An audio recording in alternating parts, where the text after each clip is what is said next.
Compulsory మనం ప్రభుత్వం వారి ప్రభుత్వం వారి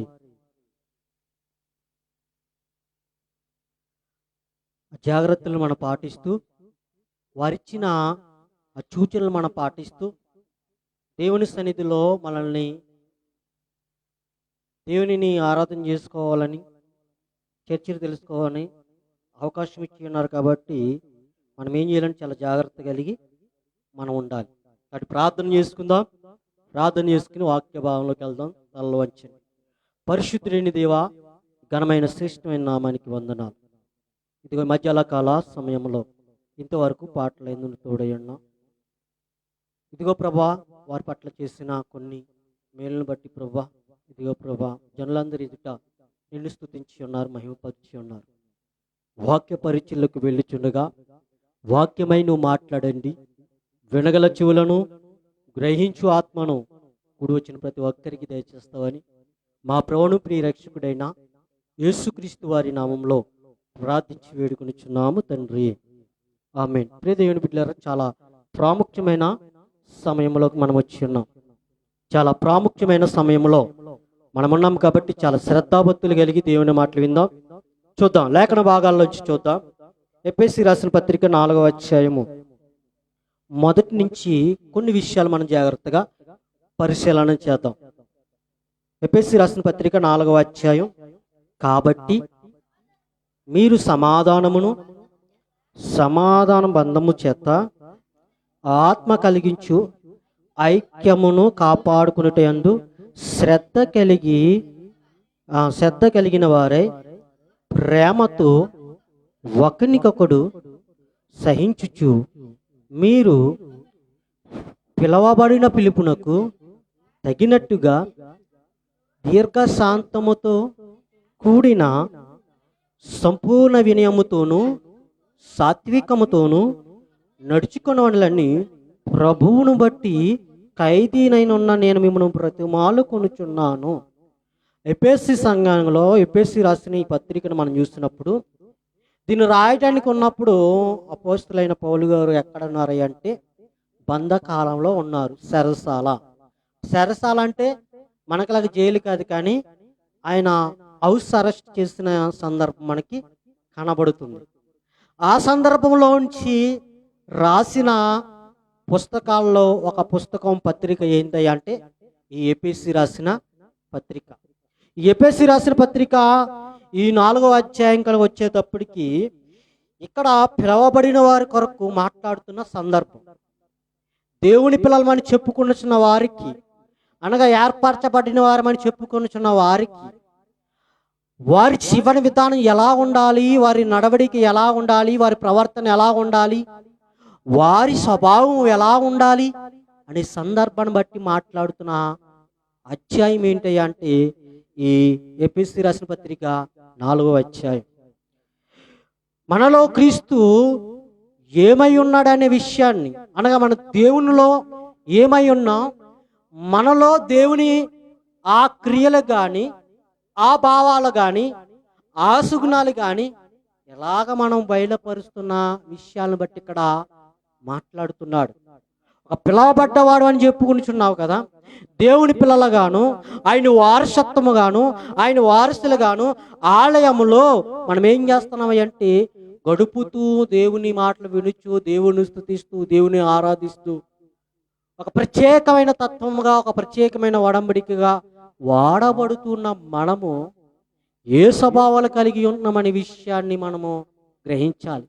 ఒకవేళ మనం పిలుపుకి తగ్గ పిలుపుకు, అనగా ఆయన పిలిచాడు కదండి మనల్ని, ఆ పిలుపుకి తగ్గట్టు మన జీవన విధానం జరిగిస్తున్నామా, లేకపోతే ఆ పిలుపుకి తగ్గట్టు కాకుండా మన ఆలోచనలు బట్టి కానీ, లేకపోతే మన జ్ఞానమును బట్టి కానీ మనం నడుస్తున్నామా అనే విషయాలు ఇక్కడ స్పష్టంగా రాయబడి ఉన్నాయి. కాబట్టి అంటున్నాడు ఇక్కడ మొదటి మాటగా చూసినట్లయితే అన్నాడు, కాబట్టి మీరు సమాధానమందు బంధము చేత ఆత్మ కలిగించు ఐక్యమును కాపాడుకున్నట్టు యందు శ్రద్ధ కలిగిన వారై అన్నాడు. ఇక్కడ చూడండి ప్రియ దేవుని బిడ్డలారా, అలా శ్రద్ధ కలిగి ఒకనితో ఒకడు సహించుచు అని చెప్తున్నాడు. ఒకరినొకడు ఏం చేయాలంట? సహించాలి. మరి మొదటిగా చెప్తున్నాడంటే సమాధానం అన్న బంధం కావాలి మనకి. పిలవబడ్డ వారమని చెప్పుకుంటున్న మనకి ఏం కావాలయ్యా అంటే ఏం కావాలని చెప్తున్నాడు ఇక్కడ? సమాధానం అన్న బంధము చేత ఆత్మ కలిగించు ఐక్యమును ఎంగిలంటే మనము కాపాడుకోవాలి. ఏది కల్పిస్తుందంట? ఇది ఆత్మ కలిగిస్తుందంట. మనుషులు కల్పించు ఐక్యత కాదు. ఎవరు కల్పించు ఐక్యత అంటే ఆత్మ కలిగించు ఐక్యతను కాపాడుకునుచు శ్రద్ధ కలిగిన వారే అంటున్నాడు ఇక్కడ. ఆత్మ కలిగించు ఐక్యమును కాపాడుకుంటూ ఏం కలిగి ఉండాలి? మనము శ్రద్ధ అనేది కలిగి ఉండాలి. చూడండి ప్రియ దేవుని బిడ్డలారా, మనము దేవునిలో జీవిస్తున్నాం అనుకుంటున్నా, ఈ పిలుపుకు తగ్గ రీతిలో జీవించాలని ఇక్కడ అపోస్తులైన పౌలు చెబుతున్న మాట ఏంటంటే, ఈనాడు నేను మనమందరము కూడా ఎలాగుంటున్నామయ్య అంటే పిలుపుకు పిలబడిన వారు అనుకుంటున్నాము, కానీ ఆ పిలుపుకు తగ్గ జీవితాన్ని జీవించలేకపోతున్నాం. ఆత్మ కలిగించు ఐక్యతను కాపాడలేకపోతున్నాం. సమాధానం అన్న బంధము చేత ఆత్మ ఏదైతే కల్పిస్తుందో ఆ ఐక్యమును కాపాడుకోవడానికి శ్రద్ధ అనేది లేదు.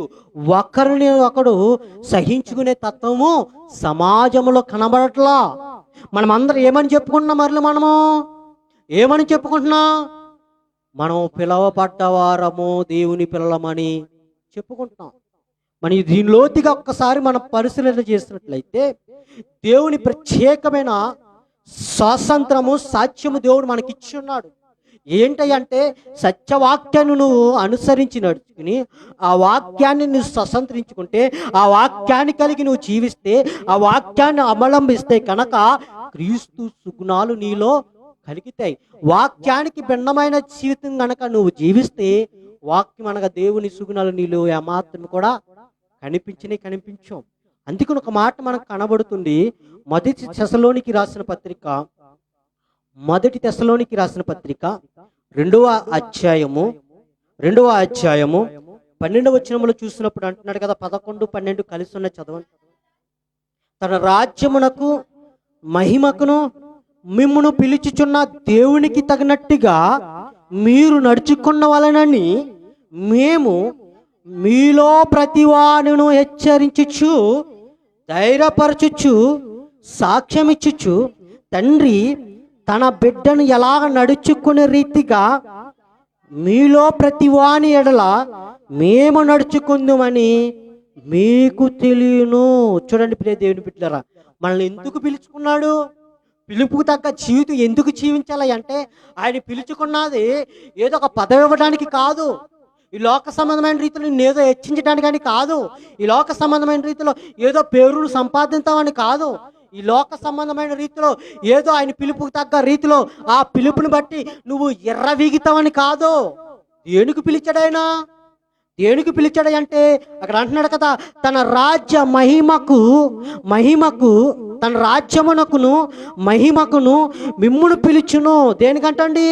తన రాజ్యముకును మహిమకును పిలుచును. ఎవరిని పిలిచాడంట?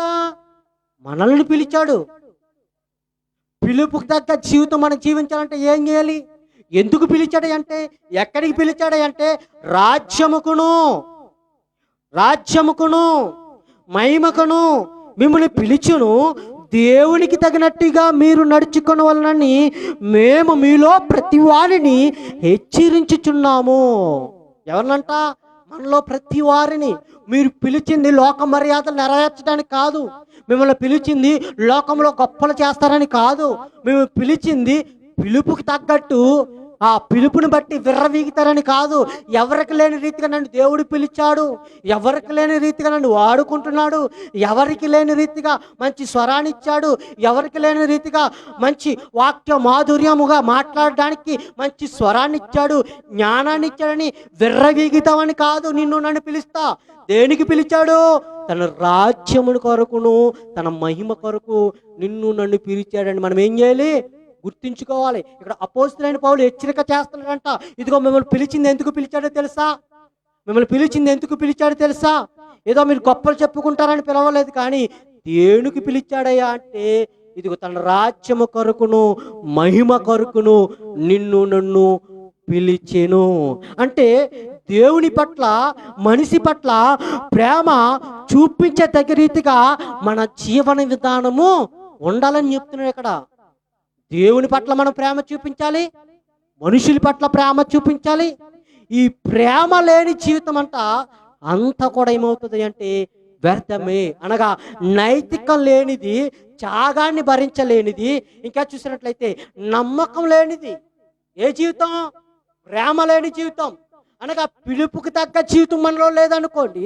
ఈ పిలుపుకి సాదృశ్యం ఏంటి అంటే ప్రేమ చూపించడమే, ప్రేమ కలిగి ఉండటమే. ఈనాడు యేసుక్రీస్తు వారు యావత్ ప్రపంచం అంతా కూడా ప్రభావితం చేస్తున్నాయంటే ఆయన మాటలు. ఆయనలో మొట్టమొదటి లక్ష్యం ఏంటో తెలుసా? ప్రేమ. ఏంటండి? ప్రేమ. ఆయన సహించగలిగిన తత్వం ఉంది ఆయనలో, ప్రేమించే తత్వం ఉంది ఆయనలో. ఇంకా చూసినట్లయితే ప్రియ దేవుని బిడ్డలారా, ఆయన ఇంకా ఏమున్నది అంటే, ఇంకా చూసినట్లయితే ఇక్కడ మాట్లాడుతున్న సందర్భాలు ఒకరినొకరు సహించుకునే తత్వము, సమాధానం చేసే తత్వము, ఇంకా చూసినట్లయితే ఐక్యతగా అందరినీ కలుపుకుని పోయే తత్వము ఎవరిలో కనబడుతుంది? ఆయనలో కనపడుతుంది. ఆయన యొద్దకు వచ్చి, అయ్యా నేను పాపిని, ఇదిగో నా పాపాలు క్షమించండి అయ్యా, నా అతిక్రమం క్షమించండి అని ఎవరైతే ఆయన దగ్గరికి వస్తారో వారందరినీ ఏం చేస్తారంటే ఐక్యత పరిచి సమాధాన పరచగలిగిన సమర్థుడు అయినా. మరి ఆ పిలుపుకు పిలబడ్డ మనము, దేవుడు నన్ను పిలిచాడని చెప్పుకున్నాం కదా. దేవుడు నిన్ను ఎందుకు పిలిచాడు? ఎందుకు పిలిచాడు? ఆయన అడ్డం పెట్టుకుని అడ్డదారులు దొక్కుతావనా? ఆయన పేరు చెప్పుకుని నువ్వు సంపాదించుకుంటావనా? ఆయన పేరు చెప్పు నువ్వు కూడగట్టుకుంటావనా? ఆయన పేరు చెప్పుకుని మనుషులను నీవు మోసపరుస్తావనా? కాదు. ఆయన ఎందుకు పిలవలేదు నిన్ను? తన రాజ్య స్థాపన, ఆ రాజ్యములోకి అనగా నశించిపోతున్న వారిని వెతికి రక్షించట కొరకు, ఇదిగో ప్రేమ లేక అల్లాడిపోతున్న వారిని ఆదరించడానికి, సమస్యలతోనూ ఇరుకులతోనూ ఇబ్బందులతోనూ బాధింపబడుతూ ఆదరణ లేక అల్లాడుతున్న వారికి సమాధానాన్ని అందిస్తావని ఎందుకు పిలిచాడైనా? ఈరోజు ఏమైపోతుందంటే క్రైస్తవులు పిలవబడ్డవారమని చెప్పుకుంటున్నాము, కానీ ఆ పిలుపుకు తగ్గ జీవితం మనలో కనబడట్లా, కనుమరుగైపోతుంది. ప్రేమల కొరగైపోతున్నాయి, సమాధానం కరువైపోతుంది, ఐక్యత కొరవైపోతుంది, శ్రద్ధ కొరవైపోతుంది, ఒకరిడొకడు సహించుకునే తత్వం కూడా కొరువైపోతుంది. ఇది దేవుడు చెప్పుతున్న మాటలు. ఇవన్నీ కరువైపోతున్నాయి కాబట్టి అపోస్తులైన పౌలు ఎఫెసీ సంఘానికి రాస్తున్నాడు. ఈ ఎఫెసీ సంఘంలో ఎఫెసీ పత్రిక రాయడానికి ఈ ప్రాముఖ్యమైన కారణం ఏంటంటే జనులు ఇటు రీతిగా ఉన్నారు, ప్రేమ సల్లారిపోయింది, సమాధానం వారి జీవితంలో లేదు, ఐక్యత వారిలో లేదు, శ్రద్ధ మాత్రం కూడా వారిలో లేదు, ఒకడిని ఒకడు సహించుకునే తత్వము కూడా లేదు కాబట్టి ఇక్కడ స్పష్టంగా మాట్లాడుతున్న మాటలు. మనం పిలుపుకు తగ్గ జీవితం మనం జీవించాలంటే మనం ఏం చేయాలి అంటే, మనం పిలుపుకు తగ్గ జీవితాన్ని మనం జీవించాలంటే మనం కొన్నిటిని త్యాగం చేసేయాలి, కొన్నిటిని మనం విడిచిపెట్టేయాలి. మనకి ఏదైతే ఇష్టమో, దేవునికి వ్యతిరేకమైన తెలిసినప్పుడు దాన్ని వెంటనే మనం ఏం చేయాలి? వదిలేయాలి. మనం వదులుతున్నాం. మనకు చాలా ఇష్టమో అది లేకపోతే మనం ఉండలేము, అది బాగా మనకు అలవాటు అయిపోయింది. అలాంటిది ఏదైనా అది దేవునికి విరోధం అని తెలిసిన తర్వాత నువ్వు విడిచిపెట్టడానికి సిద్ధపడుతున్నావా? నువ్వు విడిచిపెట్టడానికి సిద్ధపడుతున్నావా? ఒకవేళ నువ్వు అలా విడిచిపెట్టలేదు అనుకో, నువ్వు పిలుపుకి తగ్గ జీవితం నువ్వు జీవించట్లేదని స్పష్టంగా అర్థమవుతుంది ఇక్కడ ఈ మాటల చేత. దేవునికి వ్యతిరేకమైనది ఏదైనా సరే నీలో, నాలో, మనలో ఉన్న ఎడల, ఆ లక్షణాలు మనలో ఉన్న ఎడల అది విడిచిపెట్టకుండా నేను పిలుపుకు తగ్గ జీవితాన్ని జీవిస్తున్నాను అని కనుక చెప్తున్నావు అనుకో, దేవుడు నిన్ను బట్టి ఏం చేస్తాడు తెలుసా? అక్కడ ఏం చేస్తాడు తెలుసా? సంతోషిస్తాడు అనుకున్నావా? దుఃఖపడతాడు. ఇంకొక విషయం ఏం చెప్పనా, ఆనాడు కడవరి దినాలు చెప్పిన 7 సంఘాలు కనబడుతున్నాయి కదా, ఆ 7 సంఘాలు ఒక్కొక్క రీతిగా ఏం చేశాడు దేవుడు? నిందలు మోపాడు. ఇంకా చూస్తున్నట్లయితే ఒక సంఘం మీద ఏం కూడా ఇస్తాడు తెలుసా? ఉమ్ము వేచున్నాను అంటున్నాడు. అది నాడు పిలుపుకి తగ్గ జీవితాన్ని జీవిస్తానని దేవుడికి వ్యతిరేకమైన కార్యక్రమాలు చేసిన వారి పైన దేవుడు కూడా ఏం వేస్తాడు తెలుసా? అదే ఉమ్ము వేస్తాడు. జాగ్రత్త. అట్టి స్వభావంగా మనలో లేకపోతే, అది సరి చేసుకునే తత్వం మనలో లేకపోతే, మనం పిలువబడ్డవారం కదా, సమాజానికి ఒక మాదిరిగా ఉండాలి కదా, మనము ఆ మాదిరికరమైన జీవితం మనలో కనబడలేకపోతే, దేవుని దుఃఖిస్తున్నాను కదా అనే విషయాన్ని నువ్వు కనుక గ్రహించలేకపోతే, అటు రీతిగా నువ్వు ఎరగకపోతే నీకు వాక్యం అర్థం కావట్లేదు అనే విషయం స్పష్టంగా అర్థమవుతుంది ఇక్కడ. నీకు వాక్యం అర్థమైన వాడు అయితే, ఆ పిలుపుకి తగ్గ ఆ పిలుపులో ఉన్న విలువ నువ్వు గ్రహించిన వాడు అయితే, దేవునికి వ్యతిరేకమైన పని ఏది కూడా నీవు చెయ్యవు, ఏది కూడా చెయ్యు. ఎందుకు చేయవయ్యంటే ఆయన ఎలా పిలిచాడంటే తన రాజ్యము కొరకు మహిమ కొరకు నిన్ను పిలిచిన సందర్భాలు కనబడుతున్నాయి. దేని కొరకు పిలిచాడు అంటున్నాడండి అక్కడ? తన రాజ్యము కొరకు మహిమ కొరకు మిమ్ముడు పిలుచును, దేవునికి తగినట్టుగా మీరు నడుచుకున్న వాళ్ళని మేము మీలో ప్రతి వాణిని హెచ్చరించుచున్నాం. ఎవరికి తగ్గట్టుగా అంట? మనము దేవునికి తగ్గట్టుగా మనం ఏం చేయాలి? విసులుకోవాలి. మనం ఒక విషయాన్ని చెప్తే జాగ్రత్తగా వినండి. ఒక కుటుంబంలో ఒక తండ్రి పాత్ర పోషిస్తున్నాం అనుకోండి, ఆ తండ్రి పాత్ర ఎలాగైతే పోషించాలో అలా పోషిస్తేనే మనకేమవుతుంది? విలువ ఉంటుంది. అవునా కదా? ఒక కుటుంబంలో ఒక యజమానుడిగా మనం ఏం చేస్తున్నాం? ఒక పాత్ర మనం పోషిస్తున్నాం. ఆ పాత్రకున్న విలువలు మనం కాపాడుకునుచు మన జీవన విధానాన్ని జరిగిస్తూ ఆ యజమాని తత్వాన్ని చక్రంగా జరిగించినప్పుడే మనం ఏమవుతాం? ఆ యజమాని అనిపించుకోవడానికి అర్హత కలిగిన వాడు అవుతాం. ఆ యజమాని తత్వంలో ఉండి కుటుంబాన్ని పట్టించుకోకుండా, పిల్లలను పట్టించుకోకుండా మన ఇష్టాసారమైన జీవితం జీవించేసి మన ఇష్టాసారమైన రీతిలో మన జీవన విధానం గడిపి మన యజమాని అంటే ఏమైనా విలువ ఉందా? ఏమంటో తెలుసా? యజమానుడు అన్నడానికి యజమానుడికి తగ్గ పనులు ఏమి చేస్తావు అని అడిగితే అప్పుడు ఏమవుతుంది? సమాధానం చెప్పగలమా? చెప్పలేము. ఒక కుటుంబానికి యజమానిగా ఉన్నప్పుడు ఆ యజమాని ఏదైతే చేయాలో అది చక్రంగా జరిగించినప్పుడే యజమానుణ్ణి అనడానికి అర్హత ఉంటుంది. అట్టి రీతిగానే నేను క్రీస్తుని కలిగిన వాడిని అని కనుక నువ్వు చెప్పుకోవాలంటే, పిలుపుకి తగ్గ జీవితాన్ని నేను జీవిస్తున్నాను తగ్గ అని నువ్వు చెప్పాలనుకుంటే, అట్టి స్వభావం నీలో ఉంటే అట్టి క్రియలు కూడా నీలో ఉండాలి. అట్టి అర్హత నువ్వు కలిగి నేను స్పష్టంగా ఇదిగో పిలుపుకి తగ్గ జీవితాన్ని నేను జీవిస్తున్నాను అని అంటే కనుక నువ్వేం చేయాలో తెలుసా? దేవునికి తగ్గట్టుగా నీవు నడుచుకోవాలి. దేవునికి తగ్గట్టుగా అంటే ఏంటి? వాక్యం చెప్తున్నది. ఇదిగో నన్ను పోలు నడుచుకోండి యేసుక్రీస్తు వారు చెప్పారు కదా, నేనే మార్గము, నేనే సత్యమును, నా ద్వారా తప్ప ఎవడు తండ్రి యొద్దకు చేరలేడు అని స్పష్టంగా పదే పదే మాట్లాడుతున్న సందర్భాలు ఎక్కడ చూసినా సరే, ఇదిగో మీరు తండ్రికి దగ్గరికి వెళ్ళాలంటే కనుక నేను ఎలాగైతే జీవించానో, ఎట్టి మాదిరికరమైన జీవితాన్ని మీకు పరిచయం చేశానో, అట్టి మాదిరికరమైన జీవితాన్ని మీరు జీవిస్తేనే తండ్రి యొద్దకు వెళతారు. అంటే ఇక్కడ చెప్పుతున్న మాట ఏంటంటే ఆయన పోలి మనం ఏం చేయాలి? నడుచుకోవాలి. ఆయనకు తగ్గట్టుగా మన జీవన విధానము జరిగించాలి. ఎప్పుడైతే మనం జరిగిస్తామో అప్పుడు మన పిలుపుకు తగిన వారముగా కనబడతాం. పిలుపుకు తగిన వారముగా కనబడతాం. ఒకవేళ అలా లేకపోతే కనుక నీవు ఆ మాత్రం కూడా పిలుపుకు తగ్గ జీవితం నీలో కనిపించదని దేవుని వాక్యం సెలవిస్తుంది. రెండో భాగం కనబడుతుంది. ఏమంటున్నాడంటే ఇక్కడ చూడండి, ఎఫెసీ రాసిన పత్రికలో 4వ అధ్యాయంలో చూసినప్పుడు అన్నాడు, మీరు పిలువబడిన పిలుపుకు తగినట్టుగా దీర్ఘశాంతముతో కూడిన సంపూర్ణమైన వినయముతోను సాత్వికముతోను నడుచుకోవాలను. చూడండి ఇక్కడ ఏం కనబడుతున్నాయి అంటే, పిలుపుకు పిలువబడ్డ నీవు ఏం చేయాలి అంటే దేవుడికి తగ్గ జీవితం జీవించాలి. అనగా ఆయన పిలుపుకి తగ్గ జీవితం జీవించాలంటే ఏం కలిగి ఉండాలో, ఏ సుగుణాలు కలిగి ఉండాలో ఇక్కడ స్పష్టంగా మాట్లాడుతున్న సందర్భం కనబడుతుంది. ఇక్కడ ఒకటి కనబడుతుంది, పూర్ణ వినయం కనబడుతుంది, దీర్ఘశాంతము కనబడుతుంది, సాత్వికము కనబడుతుంది. అనగా పిలుపుకి తగ్గ నీవు, నేను పిలువబడ్డాను దేవుని పనికి, లేకపోతే దేవుడు నన్ను ఏర్పరచుకున్నాడని చెప్పుకుంటున్నాం కదా.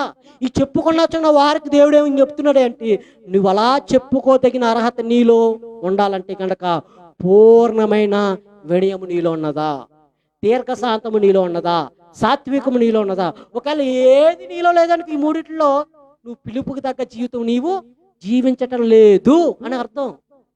స్పష్టంగా చెప్తుంది ఇక్కడ బైబిల్. నువ్వు పిలువబడ్డావా? నువ్వు పిలువుకు తగ్గ జీవితం నువ్వు జీవించాలంటే దీర్ఘశాంతముతో కూడిన సంపూర్ణ వినయముతోను సాత్వికముతోను నడుచుకోవాలను. మరి నడుచుకుంటున్నావా? నువ్వు పిలుపుకి తగ్గ జీవితాన్ని, పిలుపుకి తగినట్టు నీ జీవన విధానం జరిగిస్తున్నావు అనడానికి ఏంటయ్యా రీజను? దేవుడు ఎలా కొలమానం చేస్తాడు అంటే ఇక్కడ 3 పాయింట్లు ఇచ్చాడు. ఒకటి దీర్ఘశాంతముని ఇచ్చాడు, ఒకటి దీర్ఘశాంతమునిచ్చాడు, సంపూర్ణ వినయమునిచ్చాడు, సాత్వికమును ఇచ్చిన సందర్భాలు కనబడుతున్నాయి. ఆలోచన చేయని ప్రియ దేవుని బిడ్డలారా. అందుకే మత్తయి సువార్త 5:3 చూడండి.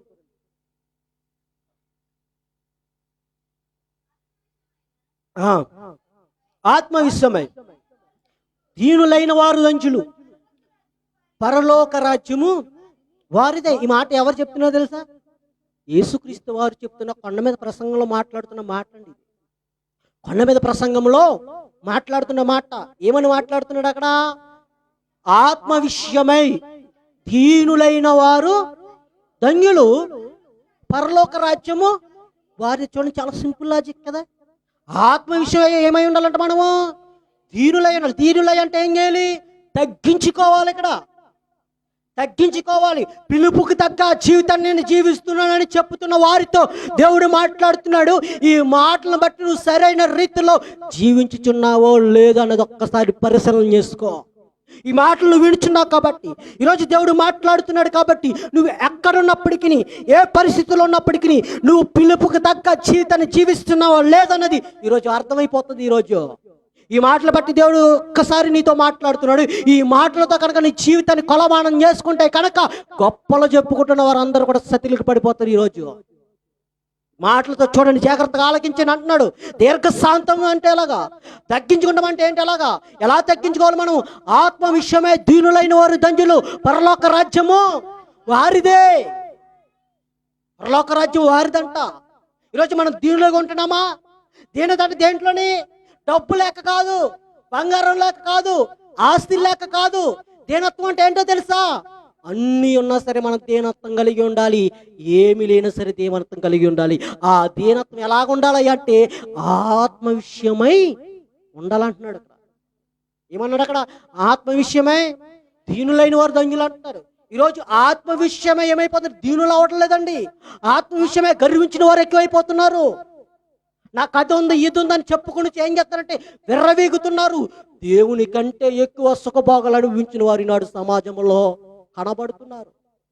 మరి వాళ్ళందరూ పిలుపుకి తగ్గట్టు జీవిస్తున్నారా అంటే, ఈ మాటలు బట్టి ఆలోచన చేస్తే ఏమాత్రం కూడా సరైన రీతిలో వారు లేరనేది విషయం మనకి అర్థమవుతుంది. దీనత్వం కనిపించాలి. ఆయన కుష్ఠ రోగుల సహితం దగ్గరికి వెళ్ళాడు, కుంటి వారి దగ్గరికి వెళ్ళాడు, వ్యాధులతో బాధపడి వారి దగ్గరికి కూడా వెళ్ళి ఆయన ఏం చేశాడు? హానికరమైనప్పటికీ కూడా వెళ్ళి ఏం చేశాడు? ఆయన ఆదరించాడు. మరి ఇలాంటి ఆదరించే తత్వం మనలో ఉంటుందా? ఈరోజు చావుకు భయపడేవాడు దేవునికి భయపడలేకపోతున్నాడు.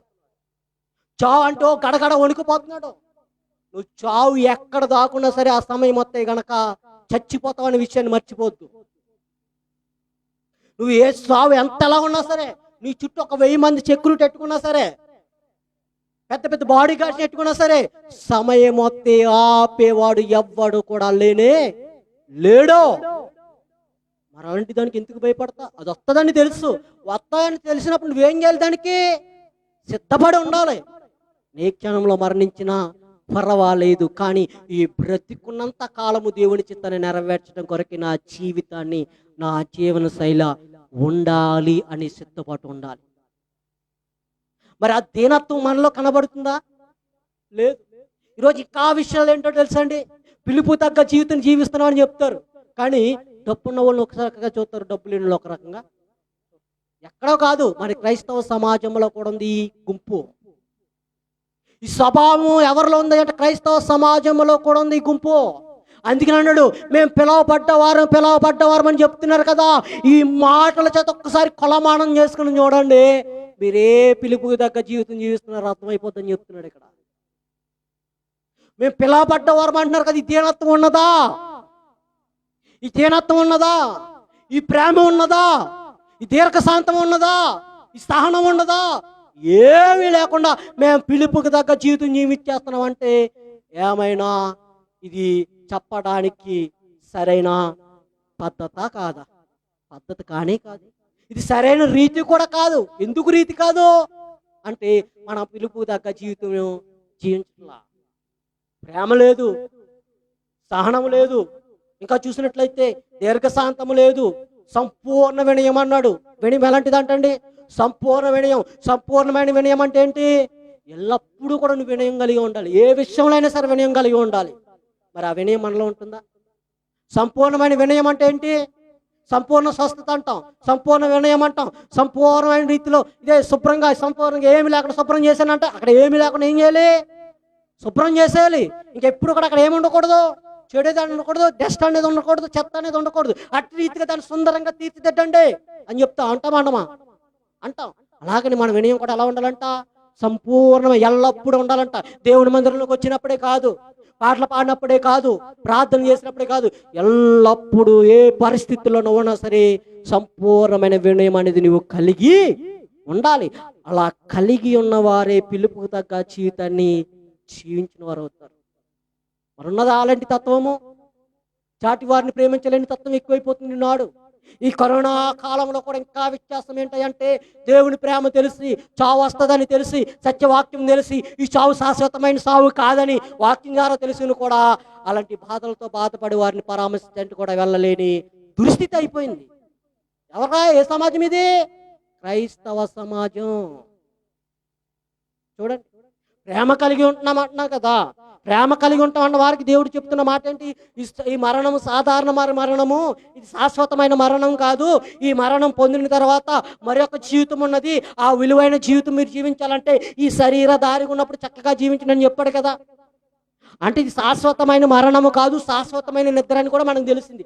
ఈ వాక్యము ద్వారా తెలిసి కూడా మనకు మరణానికి భయపడి అలాంటి వ్యాధుల చేత బాధపడుతున్న వారికి కనీసం ఆదరణకరమైన మాట కూడా మనం మాట్లాడలేకపోతున్నామంటే మనం ఏ తెగకు చెందిన వారము, ఏ గుంపుకి చెందిన వారము? వాక్యం మనకు అర్థమవుతుందా? వాక్యం మనకు అర్థమవుతుందా?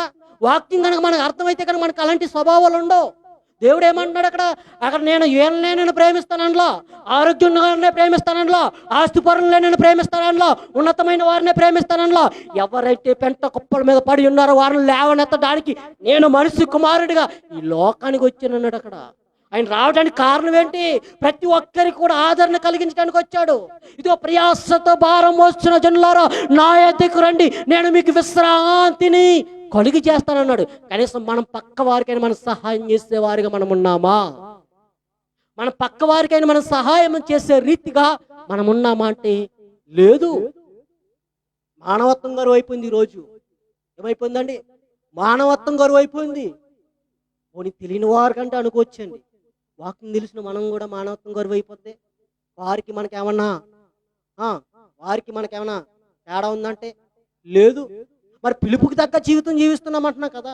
మరి పిలుపు తగ్గ వారు సమాజానికి, సంఘానికి ఎలా ఉండాలి? ఒక ప్రత్యేకమైన జీవితాన్ని పరిచయం చేయాలి. ఏ జీవితాన్ని పరిచయం చేయాలి? క్రీస్తు తత్వాన్ని, క్రీస్తు సుగుణాన్ని పరిచయం చేయాలి. ఎందుకంటే ఆయన చేత పిలువబడ్డవారు అని చెప్పుకుంటున్నాము కదా.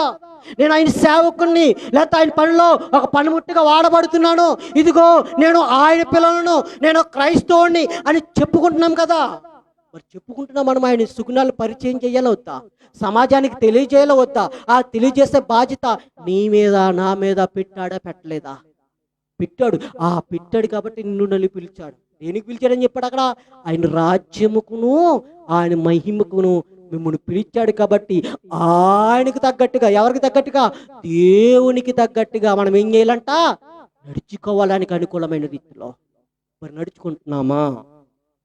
పాండమిక్ సమయంలో ఇలాంటి సిచ్యువేషన్లో కనీసం మనం ఆదరణ కలిగించే వారికి మనం ఉంటున్నాం. ఆలోచన చేయని ప్రియ దేవుని బిడ్డ, ఎలా ఉంటుంది మన తత్వం, ఎలా ఉంటుంది మన స్వభావం? సంఘం అంటే ఏంటి? సంఘం అంటే ఒక కుటుంబం. నీ కుటుంబ పరిధినే నువ్వు దాటి నీ కుటుంబాన్ని నువ్వు చూసుకుంటే ఈ సంఘం అనే కుటుంబంలో నువ్వు ఎప్పుడు వస్తావు? దేవుడు ఏం చెప్పాడు తెలుసా? వివాహ సమయంలో చదువుతాం. ఏమని చదువుతాం? ఎబ్రీ రాసిన పత్రికలు అనుకుంటా మాట మనకు కనపడుతుంది. ఎబ్రీ రాసిన పత్రిక కాదు, ఎఫెసీ రాసిన పత్రికలో వివాహ సమయంలో చదివిస్తుంటారు. ఎక్కడి నుంచి అంటే 22 నుంచి 5వ అధ్యాయం 22 నుంచి 6వ వచనం వరకు చదివిస్తూ లాస్ట్లో 5వ అధ్యాయము 22 నుంచి 33 వరకు చదివిస్తూ లాస్ట్లో ఏమంటాడో తెలుసు అక్కడండి? ఏమంటాడు? 32 చదవండి. ఈ మర్మము గొప్పది, అయితే నేను క్రీస్తుని గూర్చి, సంఘము గూర్చి చెప్పుచున్నాను అన్నాడు. ఇక్కడ ఏ కుటుంబం నుంచి ఏ కుటుంబాన్ని పరిచయం చేస్తున్నాడు? ఇక్కడ ఏ కుటుంబాన్ని పరిచయం చేస్తున్నాడు? ఇక్కడ సంఘాన్ని దేవుడు ఎలా ప్రేమిస్తున్నాడో ఆ ప్రేమ సుగుణాలు ఇక్కడ మాట్లాడుతున్నా. ఈ మాటలు ఏ కుటుంబం అంటే నీ భౌతికమైన కుటుంబానికి కాదు, కానీ ఆత్మ సంబంధమైన ఈ కుటుంబం కొరకు నేను మాట్లాడుతున్నాను అని చెప్పాడు. ఈ ప్రేమలు ఎక్కడ కావాలి? నీ భౌతికమైన కుటుంబానికే పరిమితం చేయకూడదు, కానీ ఏ కుటుంబానికి పరిమితం చేయాలి? ఈ సంఘం అనే కుటుంబానికి పరిమితం చేయాలి. నీ కుటుంబ ప్రేమను నువ్వు వదిలిపెట్టాలి. నీ కుటుంబ పరిధిని నువ్వు దాటాలి. నీ కుటుంబ పరిధిని దాటి ఎక్కడ రావాలి? సంఘం అనే కుటుంబంలోనికి నీవు రావాలి. ఈరోజు పత్తు పనులందరినీ పరిశీలించాడు, అబ్రహాముని పరిశీలించాడు. తర్వాత ఇంకా చూసినట్లయితే ప్రియ దేవుని బిడ్డలారా, ఇంకా యోబు గారిని ఇలా కొత్త నిబంధనలు పేతురు గారిని అడిగాడు, నాకంటే నువ్వు నన్ను ప్రేమించుచున్నావా? నన్ను ప్రేమించుచున్నావా అంటే, నేను నిన్ను తప్ప ఇంకెవరిని ప్రేమించట్లేదయ్యా. ఎందుకు అడిగాడు ఇవన్నీ? వారి కుటుంబాన్ని పరిధిని దాటి సంఘం అనే కుటుంబాన్ని ప్రేమించరా, నన్ను ప్రేమిస్తారా లేదా వాళ్ళ కుటుంబాన్ని ప్రేమిస్తారా అనే విషయాలను బట్టి దేవుడు పరిశీలించిన సందర్భాలు, పరీక్షించిన సందర్భాలు మనకి లేఖన గ్రంథములో కనబడుతున్నాయి. ఇవన్నీ దేనికో తెలుసా? ఈ సంఘం అనేది ఒక పెద్ద కుటుంబం. ఈ సంఘానికి యజమానుడు ఎవరై ఉన్నారయ్యా అంటే, ఈ సంఘానికి కర్త ఎవరై ఉన్నారయ్యా అంటే యేసుక్రీస్తు వారై ఉన్నారు. చాలాసార్లు చెప్పాను, మరలా చెప్తున్నాను. ఈ సంఘానికి మూలరాయి ఎవరై అంటే క్రీస్తు మూలరాయి అయితే అపోస్తులైన వారు పునాదులు వేస్తే ఆ పునాదుల మీద కట్టబడ్డ వారిని నీవు నేను. ఇది క్రీస్తు కుటుంబం. ఈ కుటుంబంలో పాలివాడై ఉన్నా, ఈ కుటుంబంలో పాలి భాగస్తుడై ఉన్న నీవు నీ కుటుంబాన్ని ఎలాగైతే చూసుకుంటావో ఈ సంఘం అనే కుటుంబాన్ని అలా ప్రేమించాలి. నీ కుటుంబంలో ఏదైనా జరిగినప్పుడు ఎట్టి సహనం అయితే కలిగి ఉంటావో ఈ సంఘం అనే కుటుంబంలో అట్టి సహనం కలాలి. నీ కుటుంబంలో ఎవరికైనా ఆపద వచ్చినప్పుడు ఎలాగైతే నువ్వు ప్రాకులాడతావో ఈ సంఘం అనే కుటుంబంలో కూడా నువ్వు అలా ప్రాకులాడాలి. నీ కుటుంబంలో ఎవరు రాని పరిస్థితుల్లో, భయంకరమైన పరిస్థితుల్లో నావాడే కదా ఎవరు రాకపోయినా సరే నేను వెళ్ళి ఆదరించాలని ఎట్టి రీతిగా అయితే నువ్వు ఆతృత చెందుతావో ఈ సంఘం అనే కుటుంబంలో కూడా నువ్వు ఆతృత చెందాలి. అయ్యి కలగాలి. అయ్యి కలిగి ఉన్నవాడే పిలుపుకి తగ్గ జీవితాన్ని జీవించినవాడు, అట్టి స్వభావం కలిగిన వాడే. అట్టి స్వభావం లేకపోతే కనుక నువ్వు ఇంకను కూడా సంఘానికి వెలుపట దేవునికి పిలుపుకు లోపడిన వాడివే. నువ్వెన్ని కార్యక్రమంలో చేయొచ్చు, ఎంతైనా దేవుని మందిరంలో వచ్చు. దేవుడు నువ్వు ఇచ్చే కానుకలు కాదు, నువ్వు ఇచ్చే అర్పణలు కాదు చూసేది, నీ హృదయాన్ని చూస్తాడు. ఆయన హృదయం ఎలా ఉన్నదో చూస్తాడు, నీ క్రియలు ఎలా ఉన్నదో చూస్తాడు, నీ విశ్వాసాన్ని, ఆత్మీయ జీవితాన్ని దేనితో కొలుస్తాడని చెప్పాడు తెలుసా? సత్క్రియలని ధనముతో కొలుస్తాడు. అక్కడ గత వారంలో చెప్పుకున్నాం మనం, జీవంలోనికి వెళ్ళాలంటే ఎలాగా, జీవనం సంపాదించుకోవాలంటే ఎలాగానే విషయాలు, కొన్ని విషయాలు మనం గత వారంలో మనం మాట్లాడుకున్నాం. ఆలోచన చేయండి ప్రియ దేవుని బిడ్డలారా. ఇంకా మనం చూసినట్లయితాడు అదే మత్తయి సువార్త 5వ అధ్యాయం 5వ వచనంలో అంటున్నాడు చూడండి, సాత్వికులు ధన్యులు వారు భూలోకమును ఏం చేస్తారంట? స్వతంత్రించుకుంటారు. సాత్వికులు ధన్యులు వారు భూలోకాన్ని స్వతంత్రించుకుందురు. ఏంటి భూలోకాన్ని అంతా స్వతంత్రించుకుంటారంటే అక్రమం చేసి సంపాదించుకుంటారని కాదండి దీనిలో ఉన్న అర్థం. దీనిలో అర్థం ఏంటో తెలుసా? సాత్వికంగా జీవించే వారికి ప్రతి ఒక్కరు కూడా స్నేహితులే. సాత్వికంగా ఎవడైతే జీవిస్తాడో వారికి ప్రతి ఒక్కరు కూడా ఏమవుతారండి? స్నేహితులు. స్నేహితులు కాబట్టి దేవుడు ఏం చెప్తున్నాడు తెలుసా? అట్టి సాత్వికంగా అడిగిన వాడు భూలోకాన్ని అంతా కూడా ఏం చేసుకుంటాడు అక్కడ? స్వతంత్రించుకొనును అని చెప్తున్నాడు అక్కడ. సాత్వికుడికి, ప్రేమ కలిగిన వాడికి నావాడు కాదు అని భేదం ఉండదండి. అందరూ నావారే అనే స్వభావము, అలాంటి సాత్వికమైన గుణము, అలాంటి సాత్వికమైన తత్వము అది ఏ ప్రాంతం వాడైనా, ఎక్కడ వాడైనప్పటికీ ఏం చేస్తాడు తెలుసా? ఆపద వచ్చిందనేటప్పటికీ, అక్రత వచ్చిందనేటప్పటికీ, అపాయం వచ్చిందనేటప్పటికీ, లేకపోతే ఏదైనా జరిగినప్పటికీ ఏం చేస్తాడంటే ఆ సాత్వికమైన మనసుతో, ఆ తగ్గిపుతనంతో ఆదరిస్తాడు. అలాగా ఆదరించిన వాడు ఏమవుతాడు తెలుసా? ఎవడైనా ఆయన దేశిస్తాడా? ఎవరైనా అతను అలాంటి వాడిని అసహించుకుంటాడంటే అసహించుకోవడం. ఎందుకు అసహించుకోవడం అంటే వాళ్ళలో ఉన్న సాత్వికాన్ని చూసి నేనెవరినో తెలియనప్పుడు కూడా నన్ను ఆదరించాడు, ఇలాంటి గొప్పవాడు లేడు. మరి ఆడెళ్ళి ఇంకొకరికి ఏం చెప్తాడు, ఫలానా స్థలంలోకి నేను వెళ్ళాను, ఫలానా సందర్భంలో ఫలానా వ్యక్తి ఇలా ఉన్నాడు, ఆ వ్యక్తి నేను ఎవరో తెలియనప్పుడు నాకు సహాయం చేశాడు, అలాంటి గొప్పవారు నూటికొకరు ఇద్దరు ఉంటారని మళ్ళా ఏం చెప్తాడు. అలాగేమవుతుంది అంటే ఆ మంచితనం, ఆ సాత్వికం ద్వారా ఈ మనిషి ఈ వ్యక్తి ఏం చేస్తాడు అంటే భూలోకానంతా కూడా ఏం చేసుకుంటాడో స్వాధీనపరుచుకుంటాడు. చూడండి ప్రియ దేవుని బిడ్డలారా, సాత్వికులైన వారు దొంగలని చెప్తున్నాడు, వారు భూలోకముని స్వతంత్రించుకున్నారు. ఈరోజు సాత్వికంగా మనం భూలోకాన్ని స్వతంత్రించుకోవాలని చూడమండి. సాత్వికంతో కాదు, ఈ భౌతికమైన రీతిలో ఏదో కూడగొట్టాలని భూలోకానే స్వతంత్రించేసుకోవాలనే ఆలోచన మనలో.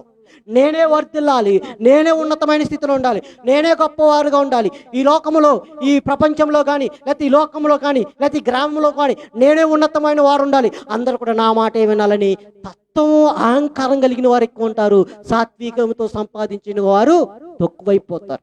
ఒక్క విషయం చెప్తాను చూస్తారండి, ఒకవేళ గర్వం కలిగి ఆస్తి ఎక్కువ ఉంది అనుకోండి, నీకు రసపెట్టిస్తారు. ఎలాగో తెలుసా, నీవు ఎదురుకుండని చెప్పి నీకు ఏం చేస్తారు, అయ్యా నువ్వు దండాలు పెడతారు. పక్కకి వెళ్ళిన తర్వాత ఇలాంటి దుర్మార్గులు లేడరని చెప్పుకుంటారు. అది సాత్వికంతో ఉన్నావు అనుకో, సాత్వికం కలిగి నువ్వు జీవించావు అనుకో, సాత్విక స్వభావంతో నువ్వు ఉన్నావు అనుకో, ఏం చేస్తాడు తెలుసా, నువ్వు ఎదురుగా ఉన్నా లేకపోయినా, నువ్వు పక్కనున్నా లేకపోయినా నీకోసం ఎప్పుడు కూడా ఏం చేస్తాడు తెలుసా, మంచిగానే మాట్లాడతాడు. కొంతమంది భయపడి గౌరవిస్తారు, కొంతమంది గౌరవంతో భయపడతారు. దీంట్లో ఏది గొప్ప?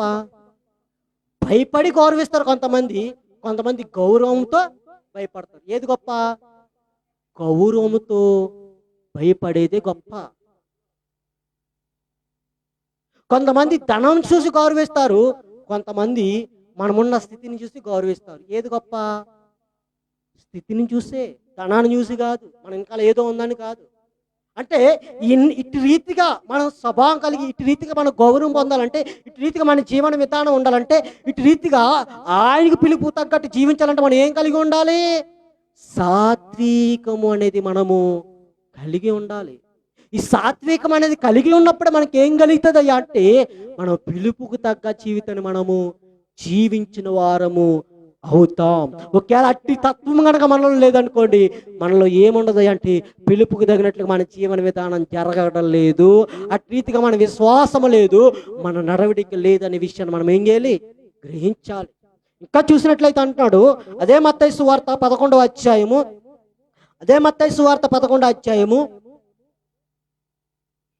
29వ వచనం అంటున్నాడు, నేను సాత్వికుడును దీన మనసు గలవాడును కనుక మీ మీద నా కాడి ఎత్తుకుని నా యొద్ద నేర్చుకునుడి, అప్పుడు మీ ప్రాణమునకు విశ్రాంతి దొరుకును. నేను సాత్వికుడు గనుక, సాత్వికుడును దీన మనసు గలవాడును గనుక మీ మీద నా కాడి ఎత్తుకుని నా యొద్దకు నేర్చుకునుడి. మీరు అనుకోవచ్చు, కాడి అంటే ఏదో భారం అనుకుంటారు. సాత్వికమైన వాడు, దీన మనసు అయిన వాడు ఏం చేస్తాడు తెలుసా?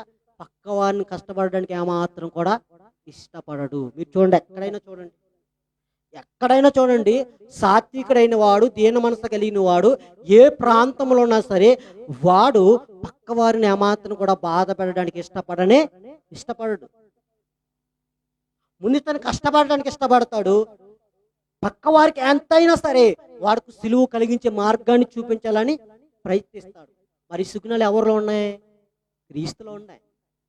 ఈరోజు నీవు నేను పొందవలసిన కొరడా దెబ్బలు, నీవు నేను పొందవలసిన అవమానాలు, నీవు నేను పొందవలసిన శిక్ష అంతా కూడా ఎవరు భరించారు అంటే క్రీస్తు వారు భరించారు. ఆయన భరించి మన భారమైన కాడిని విరగొట్టి సిలువైన కాడిని మనం ఎదెట్టారు. ఆ సిలువైన కాడి ఏంటంటే ఈ సువార్త అనే భారాన్ని మనకు అప్పచెప్పారు. ఈ భారాన్ని ఎత్తుకుని మీరేం చేయండి, నా యొక్క నేర్చుకోండి అని చెప్తున్నాడు. ఇక్కడ ఏమిట్టాడు? కాడి బలమైన కాడి ఏం పెట్టలేదండి, సిలువైనది కాడెట్టాడు. నన్ను వెంబడించనని చెప్పాడు. మీకు కాడిని విరగొట్టేశాను. ఏ కాడది? భారమైన కాడి, పాప కాడి నేను విరగొట్టేశాను. ఇప్పుడు మీకు కలిగి ఉన్నది ఏంటంటే సిలువైన కాడి. ఆ కాడి ఎన్నో తెలుసా? నా మాటలే. నా మాటలు మీరు వెంబడించండి, నా మాటలు పట్టుకుని మీరు నడవండి, నా దగ్గర నేర్చుకోండి. నేర్చుకున్నప్పుడు, నడిచినప్పుడు ఏమవుతుందంట? మీ ప్రాణమునకు విశ్రాంతి దొరుకును. ఎవరి ప్రాణాలకి? మన ప్రాణానికి విశ్రాంతి దొరుకుతుందంట. మన ప్రాణానికి విశ్రాంతి దొరకాలంటే ఇవన్నీ చెయ్యాలి. ఒకవేళ అలా లేదనుకోండి, మన ప్రాణానికి ఏమవుతుంది? విశ్రాంతి దొరికినంటే, ఒకవేళ విశ్రాంతి లేని పరిస్థితులు కూడా ఉన్నాయని మనం ఏం చేయాలి? అర్థం చేసుకోవాలి. ఏదైనా పర్టికులర్గా చెప్పాడంటే కనుక దానికి వ్యతిరేకమైన కార్యక్రమం కూడా ఇంకోటి ఉన్నదనే విషయాన్ని గ్రహించాలి. అంటే నీకు నిత్యమైన విశ్రాంతి దొరుకును, లేకపోతే నీకు ప్రాణమునికి విశ్రాంతి దొరికినంటే ప్రాణానికి విశ్రాంతి దొరకలేని పరిస్థితుల్లో కూడా ఉన్నాయి. మరి అలా పరిస్థితుల్లోకి నువ్వు వెళ్ళకూడదంటే ఏం చేయాలంటే ఇక్కడ నా కాడిని ఎత్తుకోండి, నా యొద్దకు రండి, నేర్చుకోండి. రాబడ్డవారని చెప్పుచున్నవారు, మేము క్రైస్తవులని చెప్పుచున్న వారితో దేవుడు మాట్లాడుతున్నాడు. ఏంటి తెలుసా? నా యొద్దకు రండి, మీ పిలుపుకి తగ్గ జీవితం ఎలా జీవించాలో నేను నేర్పిస్తాను. మీరు క్రైస్తవులు అనిపించడానికి ఎలా ఉండాలి, క్రైస్తవులైన వారి సమాజానికి ఎలా ఉండాలో నేను నేర్పిస్తాను. నేర్చుకున్న వారు మీరు ఏం చేయలేదు, సమాజానికి కూడా మీరు నేర్పించేవారుగా ఉండాలి. ఆలోచన చేయండి. ఈరోజు మన క్రియలను బట్టి, మన మాటలను బట్టి, మన తీరుని బట్టి దేవుని మందిరానికి వచ్చే వాళ్ళు ఉన్నారా, లేకపోతే మానేసే వాళ్ళు ఉన్నారా? ఆలోచన చేయండి. మన భక్తి జీవనం బట్టి పాట పాడుతున్నా, ప్రార్థన చేసిన వాక్యం మాట్లాడుతున్నా, పాట పాడుతున్నా, ప్రార్థన చేస్తున్నా, వాక్యం మాట్లాడుతున్నా, ఏం చేసినా సరే ఇక్కడ పాడుతున్నామంటే మన కొరకు బయట ఎలా మాట్లాడుకుంటున్నారనే విషయాన్ని మనం గమనించాలి. పాట పాడుతున్నాం కదా, పాటకు తగ్గ జీవితం జీవిస్తున్నాడని అనుకుంటున్నారా? అటు రీతిగా మన క్రియలు ఉంటున్నాయా? ఇక్కడ మాట్లాడుతున్నాం కదా, మాట్లాడుతున్న రీతిగా క్రియలు ఉన్నాయా? అక్కడ అంటే మాట్లాడుతున్నాడు కానీ ఇక్కడ వచ్చిన తర్వాత ప్రవర్తన ఏమాత్రం కూడా కరెక్ట్గా లేదని రీతిగా మాట్లాడుతున్నాడా? ఆలోచన చేయాలి. ఇక్కడ ఏం పని చేసినా సరే ఆ పని ఎలా ఉండాలంటే బయట కూడా దేవుని మందిరంలోనే కాదు, దేవుని మందిరంలోనే కాదు, బయట కూడా ఇతను ఇలాగే ఉంటాడు, ఇటు క్రియలే చేస్తాడు, ఇటు స్వభావమే చేస్తాడు. ఆ పాట పాడడానికి అతను అర్హుడు, ఈ మాట చెప్తానికి అతను అర్హుడు అనే రీతిగా బయట మన సాక్ష్యం ఉంటుందా లేదా? మనం అనుకుంటాం సాక్ష్యం అంటే మనం వారంతరంలో చేసిన మేలు లేక సాక్ష్యం అనుకుంటాం. దేవుడు ఆ సాక్ష్యాన్ని కంటే ఎక్కువ సాక్ష్యం ఏంటి తెలుసు? ఏ విలువైన సాక్ష్యం కోరుకున్నాడు తెలుసా? నీ జీవితం నా జీవితం ఒక సాక్ష్యంగా ఉండాలని కోరుకున్నాడు ఆయన. అది ఘనత తెచ్చేది, ఇది మహిమ తెచ్చేది. ఆలోచన చేయని ప్రియ దేవుని బిడ్డల, అది ఘనత తెచ్చేది. ఆ సాక్ష్యం ఏం చేస్తుంది? నేను పరలోక రాజ్యానికి వారసం చేసేది. ఆలోచన చేయండి. ఈరోజు మాటలు వినిచున్నావా? పిలుపుకి తగ్గ జీవితాన్ని మనం జీవిస్తున్నామా? సాత్వికుడిగా కనబడుతున్నాడు, దీర్ఘశాంతుడిగా కనబడుతున్నాడు. ఇంకా చూసినట్లయితే ప్రియ దేవుని బిడ్డలారా, ఆయన ఇంకా చూసినట్లయితే సంపూర్ణమైన వినయం కలిగి ఉన్నట్టు మనకు కనబడుతుంది. అనేక మంది అవమానపరిచారు, కాలుతో తన్నారు, వీపు మీద సరిచారు, అక్కడ బళ్ళె పొడిచారు, ఆఖరికి చనిపోతాడు అన్నప్పటికీ కూడా చనిపోయడం లేదని ఏం చేయాలి? పరీక్షించడానికి బళ్ళె పొడిచారు, ముళ్ళు కిరీటం పెట్టారు. ఆ ముళ్ళు కిరీటం పెట్టినప్పుడు ఇలాగ మనం పెట్టినట్టు కిరీటం పెట్టలేదు, లా పెట్టి అలా నొక్కతుంటే ఈ కన్నుగుడ్లోంచి దిగి బయటకు వచ్చేసింది. ఏంటది? ముళ్ళు. ఇంత బాధ పెట్టినా కూడా సంపూర్ణమైన ఏమన్నది తెలుసా? తండ్రి వీరేం చేస్తున్నారు, వీరు కనుక వీరిని క్షమించింది. అదే మనమైతే కనుక, అదే అధికారం మనమైతే ఉంటాయి కనుక, నన్ను ఇలా చేశారు కాబట్టి ఇలా అందరూ కూడా ఏమైపోవాలి? అది మన స్వభావం అయితే. కానీ అలాంటి స్వభావం కాదు. ఆయన సంపూర్ణమైన వినయమును కలిగినవాడు, సంపూర్ణమైన వినయం కలిగిన వాడు. ఇంకా చూసినట్లయితే అన్నాడు కదా, కొలసీలు రాసిన పత్రిక 3వ అధ్యాయం 12వ వచనం చూడండి ఒకసారి.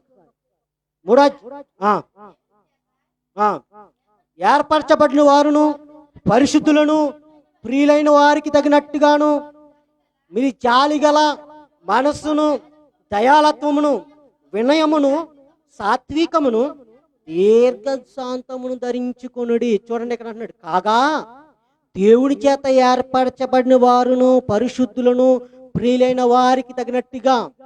దేవుని చేత ఏర్పరచబడిన వారు, పిలవబడిన వారు ఎవరు అన్నాడు? ఆది అపోస్తులు చాలా మంది కూడా దేవుని చేత పిలవబడిన వారు. మనకంటే పూర్వీకులైన వారు ఉన్నారు, సేవకులైన వారు. అందరూ కూడా దేవుని చిత్తాన్ని నెరవేర్చడానికి ప్రాణాలు సైతం లెక్క చేయలా. కుటుంబాలు కూడా పోగొట్టుకున్నారు, కుటుంబాలు కూడా త్యాగాలు చేశారు. మన పూర్వీకులైన వారు అన్నాడు అపోస్తులే కాకుండా మన ముందు తరాల వారు అయినట్టు వారు కూడా ఏం చేస్తారు తెలుసా? దేవుని కొరకు నిజాయితీగా జీవించారు. కుటుంబాన్ని కూడా లెక్క చేయాలా. కుటుంబాన్ని లెక్క చేయాలి అంటే దేవుని పని లక్ష్యం పెట్టుకున్నారు. ఈ దేవుని పనిలో నా కుటుంబం పోయినా ఏదో ఒక రోజు నా కుటుంబాన్ని నేను కలుస్తానని ఒక విశ్వాసం వారిలో ఉన్నది. ఒక నిరీక్షణ ఆరులో ఉన్నది. నేనేంటో తెలుసా, పోతే ఒకవేళ ఇప్పుడు ఈ ఈ ప్రమాదం బట్టి నా కుటుంబం పోతుంది. అదే కనుక ఆ ప్రమాదాన్ని పైబడి కనుక నేను కనుక దాగుంటే కనుక నా కుటుంబంలో ఏంటి అనేకమైన కుటుంబాలు నాశనం అయిపోతుంది అని గ్రహించారు ఆనాడు భక్తిపరులు. ఈనాడు ఎలా ఉంటుంది తెలుసా, మన కుటుంబమే మనమే మనమే మనమే. ఇదే స్వార్థం, ఇదే స్వార్థం. ఇది కూడా ఎక్కడ ఉంది? సమాజంలోనే కాదు, క్రైస్తవ సమాజంలో కూడా ఉంది. అందుకని దేవుడు చెప్తున్నాడు ఇక్కడ అపోస్తులైన పౌలు గారి చేత, పిలుపుకు తగ్గ జీవితాన్ని మీరు జీవిస్తున్నారా? పిలుపుకు తగ్గ జీవితాన్ని మీరు జీవిస్తున్నారా? ఇంకేమంటున్నాడు తెలుసా, మీరు ఏం కలిగి ఉండాలి? పరిశుద్ధులకు ప్రియులైన వారికి తగినట్టుగా మీరు జాలి మనస్సు, దయాళత్వం, జాలి మనస్సు కలిగి ఉండాలంట. జాలి మనసు మనం కలిగి ఉంటున్నామా? ఎవరైనా మన ఎదురు ఉండగా పడిపోతే చూస్తూ వెళ్ళిపోతాం మనం, వాడు ఎవడో నాకు తెలియదు కదా అని. అదే వేరే ప్రాంతంలో అదే పరిస్థితికి వస్తే అప్పుడు నీకు అనిపిస్తా, ఇంతమంది చూసుకుంటూ వెళ్ళిపోతున్నారు కదా, నన్ను ఎవడ పట్టించుకోవట్లేదని. కానీ నీ ఎదుట పడిన వారి పరిస్థితి కూడా, ఆలోచన కూడా అలాగే ఉంటుంది. జాలి అనేది ఉంటుందా? ఇంకేమని చెప్తున్నాడు అంటే, దయాళత్వము, వినయము, సాత్వికము, దీర్ఘశాంతము. చూడండి, ఇవన్నీ కూడా ఎవరికి కొన్ని లక్షణాలు? క్రీస్తుని కలిగి జీవిస్తున్నామని చెప్పుతున్న వారికి ఉండవలసిన లక్షణాలు. ఇవన్నీ కూడా ఎవరికి ఉండవలసిన లక్షణాలు? ఎవరికి ఉండవలసిన లక్షణాలు అంటే, ఇదిగో మేము పిలుపుకు తగ్గ జీవితాన్ని మేము జీవించున్నాం కదా అని చెప్తున్న వారికి ఉండవలసిన లక్షణాలు. అంటే వాళ్ళు ఎవరో? నీవు నేనే. నాడు సేవకులు కడాలంటే కనుక ఇంత ఏం పెడుతున్నారు తెలుసా? టిక్కెట్ పెడతారు. టిక్కెట్లు ఎట్టి కూడా పరిస్థితులు వచ్చేసింది. మేము సేవకుడి దగ్గరికి వెళ్ళి ప్రార్థన చేసుకోవాలంటే మీరు ఇంత కడితే వెళ్తాక అవకాశం ఉంటుంది, లేకపోతే లేదు. దేవుడు అలా టిక్కెట్ పెడితే ఈరోజు మన రక్షణ అనేది వచ్చినా మళ్ళీ అందరూ కూడా ఏవారై అంటే, మేము పిలుపుకి తగ్గ జీవితం జీవిస్తున్న దేవుడు మమ్మల్ని పిలిచాడు. ఎక్కడికి పిలిచాడు? ఆయన ఎక్కడికి పిలిచి నువ్వేం చేస్తున్నావు? దేవుని కొరకు పిలిచాడు నిన్ను. ఆ పిలుపు వెనకాల ఉద్దేశం ఏంటి? ఆలోచిస్తున్నావా? ఒక్కసారి ఆలోచన చేస్తున్నావా? ఆలోచన చెయ్యం. మన కోరికలు నెరవేరాలి, మన ఆలోచనలు నెరవేరాలి, మనం బాగుండాలి. ఇదే సత్వం. దేవుడు కనుక నేను బాగుండాలి, నేను చెయ్యాలంటే కనుక ఈరోజు మనం అందరూ కూడా సమాధిలో ఉండవలసిన వారమే. రక్షణ అనే భాగ్యం లేకపోతే కనుక, దేవుడికి వచ్చిన కోపాగ్ని చేత ఆ కోపాగ్ని చల్లరాకపోతే కనుక ఈరోజు ఏమైపోతాం మనం? ఆనాడు జల సమాధి అలాగైపోయి పరిస్థితులు అయిపోను. కానీ దేవుడు నీ మీద ఏం చేస్తాడు? ఇంకా నువ్వు ప్రేమ కలిగి ఉన్నాడు. ఏం కలిగి ఉన్నాడండి? ప్రేమ కలిగి ఉన్నాడు.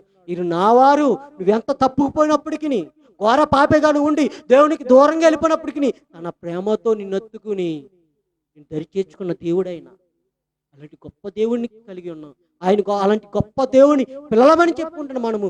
అలాంటి గొప్పతనమైన ఆ క్రియలు, ఆ భావాలు, ఆ సుగుణాలు మనలో లేకపోతే కనుక మనం ఎలాంటి వారం అవుతుందని తెలుసా? ఆయన కుమారుడు అనిపించుకోవడానికి ఏమాత్రం కూడా అర్హులము కానీ కాదు. పిలుపుకి తగ్గ జీవితం జీవిస్తున్నామనే భ్రమలో ఉంటున్నాం తప్ప మనం జీవించే వారము కానే కాదు. ఆలోచన చేయండి. ఈ వేదన కలిగి ఏం చేస్తాడంట? బ్రతిమాలుతున్నాడు. ఎక్కడి నుంచి రాస్తున్నాడు తెలిసి అపోస్తలుడైన పౌలు చెరసాలలో ఉండి రాస్తున్నాడు. చెరసాలలో రాయవలసిన అవసరం ఏంటండి ఆయనకి? నేను చెరసాలలో ఉన్నాను కదా, నేనే బాధల్లో ఉన్నాను, వారికి రాయవలసిన అవసరం ఏముంది? నా బాధ నేను చూసుకుంటాను అనుకుంటే సరిపోను కదా. ఆయన అలా అనుకోలేదు. నేను ఏమైపోయినా పర్లేదు, బ్రతికితే నీ కొరకే బ్రతికుతాను, చేస్తే నీ రాజ్యంలో ఉంటా. ఇదే నమ్మకం. మరి ఈ నమ్మకం మనలో ఉన్నదా? మన కష్టాల్లో ఉన్నా సరే ఎదుటి వారికి క్షేమం ఉండాలని కోరిక, ఆ ఆలోచన మనలో ఉంటుందంటే చాలా అరుదు అలాంటిది. అపోస్తులైన పౌలు వేదన ఎందు బ్రతిమాలుతూ అడుగుతున్నాడంట, అయ్యలారా ఇదిగో మీరు ఎలా ఉండాలో, పిలుపు తగ్గ జీవితం అంటే ఎలా ఉండాలో తెలుసా? సాత్వికం ఉండాలి, జాలి మనసు ఉండాలి, దయాళత్వం ఉండాలి, వినయం ఉండాలి, దీర్ఘశాంతం, ఇవన్నీ ధరించుకుని ఉంటే ఆ పిలుపుకి తగ్గ జీవితం జీవించటం. దేవుని కుమారులని క్రైస్తవులని చెప్పుకుంటే కాదు, ఈ సుగుణాలు కలిగి ఉండటమే పిలుపుకి తగ్గ జీవితం జీవించటం. ఇలా ఉండండి. తప్పుపోద్దు మీరు, జారిపోద్దు మీరు, సోలిపోద్దు మీరు. ఎందుకు అంటే ఇదిగో ఆయన తప్ప మనకి వేరొక మార్గము లేదు. మన ప్రాణాలని కాపాడేవాడు ఆయనే, మనకి విశ్రాంతిని కలుగజేసేవాడు ఆయనే, మన ఆదరించేవాడు ఆయనే, మన లేవనెత్తివాడు ఆయనే. ఆయన తప్ప వేరే మార్గము లేదు. ఆయనే మన తండ్రి దగ్గర చేర్చేవాడు. ఆయనే శాశ్వతమైన జీవములోనికి నడిపించేవాడు. మనల్ని కూడా పిలిచింది ఎందుకో తెలుసా? నశించిపోతున్న వారిని వెతికి రక్షించట కొరకు నన్ను పిలిచాడు దేవుడు. దాని కొరకు పిలిచాడు. మాటను చూపించి నేను ముగించేస్తాను. చూడండి, మొదటి పేతురు రాసిన పత్రిక, మొదటి పేతురు రాసిన పత్రిక 5వ అధ్యాయం 5వ అధ్యాయం 5వ వచనం చూడండి. 5వ అధ్యాయం 5వ వచనం. చిన్నలారా, మీరు పెద్దలకు లోబడి ఉండుడి, మీరందరూ ఎదుటివాని ఎడల దీన మనస్సు అను వస్త్రమును ధరించుకొని ఆ